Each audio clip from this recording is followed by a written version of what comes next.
If we have a girl, she has to lose her virginity to you because you are the master of the household. And then Nick told you at one point that if y'all ever had a daughter together, he would take your daughter's virginity at 13. Correct. And I broke up with him after he said that. My feelings for you is that I'm yours. So my sole purpose is to please you.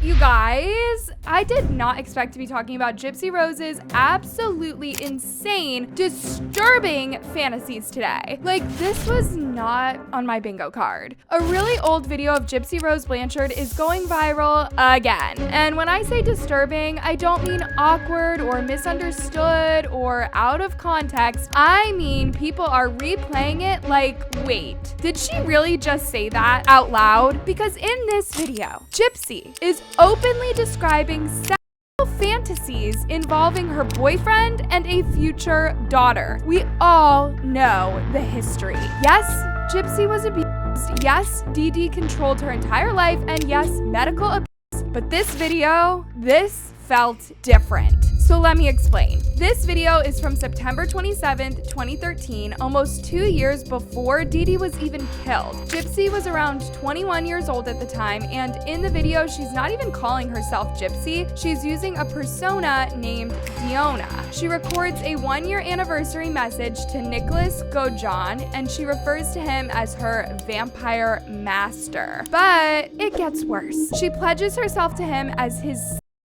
forever. She says he has full control over her health, safety, and happiness. She talks about a future where they have a vampire wedding, red and black colors, chains, handcuffs, full master dynamic. My feelings for you is that I'm your slave.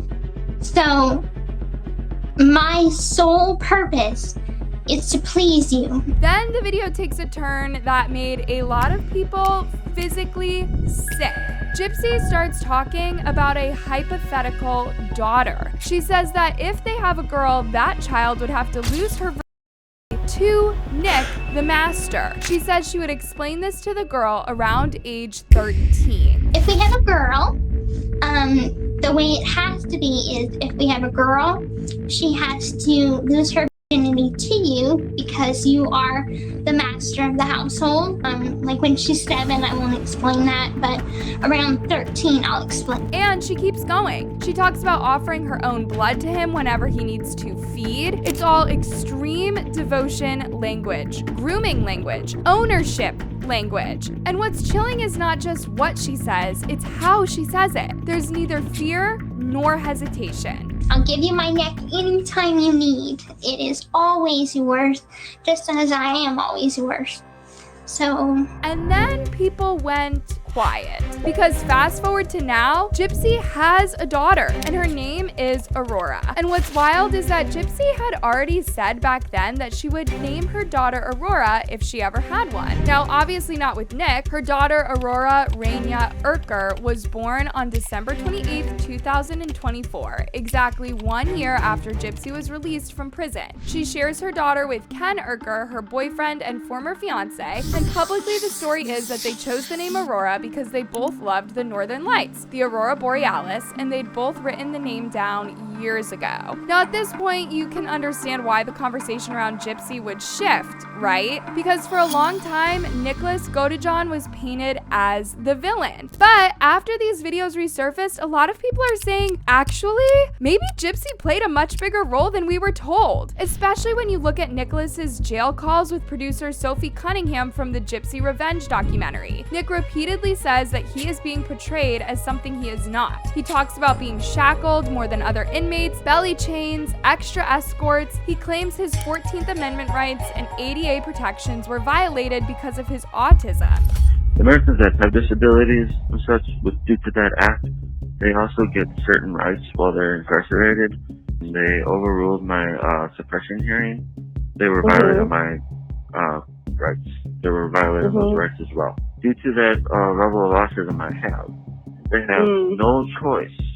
It's obligated. They have no choice but to provide me with an attorney. And look, that doesn't make him innocent, but it does make people pause. Because once you hear those calls and you go back to the old videos, it stops sounding like Nick just went rogue on his own. I mean, look at what this person had to say about the whole situation. Wow, look at the here, she says. I will kill with you if it's a stranger, but if it's someone I'm close to, then it will be all you. She was literally grooming him and subliminally emotionally preparing him to kill her mom, making him feel comfortable like they're in this together by saying she'll do it with him if it's a stranger, even though she only had plans for someone close to her, like her mom. She is a calculated manipulator, and she knew Nick was intellectually not there enough to outsmart her or realize. That comment hit people hard, because now the story doesn't feel so neat anymore, because there's another older Gypsy video people started bringing back up, and this one changes the vibe completely. In this video, Gypsy talks about having this 4-day fight with her mom over dating. She says Dee Dee wouldn't let her date until she turned 21, and she keeps saying stuff like, I know, I'm immature, I'm trying to grow up.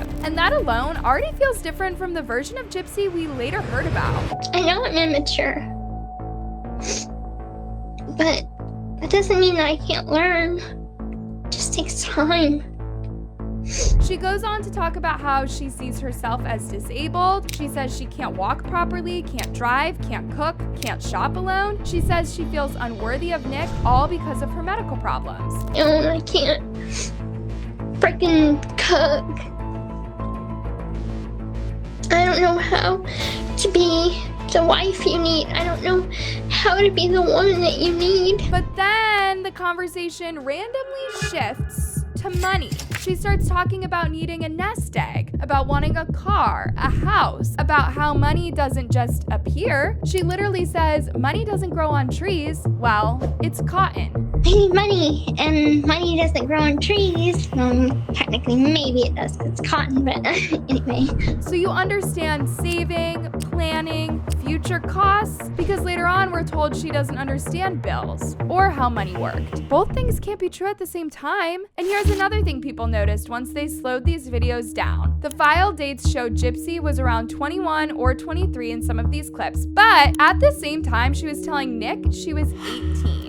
I'm almost 19 and I have almost zero independence. And remember, they didn't meet randomly. They met on a Christian dating site, Christian Dating for Free, back in 2012. And people say she also lied about her age there. So now everyone is asking if she knew enough to lie about her age, understood dating rules, and talked about saving money. How does that match the version where she didn't understand basic life stuff? And then people started noticing little things, because in a lot of these videos, her nails are done, like fully painted. And I was like, wait, didn't she later say her mom never allowed any of that? So how is this happening? And she mentions makeup, but she says later on, my mom never even let me paint my nails. Almost every video we've seen of her so far, she has nail polish on. After seeing all of that, you can understand why someone would leave a comment like this. The only thing she ever said that felt honest, it's not you, it's me. Something is broken in me. And I was like, oh. Because when you start stacking all of this together, it stops feeling like a few misunderstandings or small inconsistencies. Now, I am not sitting here saying Gypsy wasn't a victim. She was. That part does not change. Nothing about her gets erased. But guys, you've seen the videos. You've heard how explicit some of these fantasies were, especially the one involving what she said she would allow Nick to do to a future daughter. And now that she actually has a daughter, yeah, I'm not gonna lie, that part worries me. And judging by the comments, I'm not the only one feeling that way. At the same time, none of this suddenly makes Nick innocent. He is still guilty. He still made his choices. That doesn't change either. What does change is how hard it's becoming to figure out what the full truth really is. So I really want to know what you guys think. Do you believe we still don't have the full picture, or do these videos change how you see the entire dynamic? Drop your thoughts below, because clearly this story still isn't done.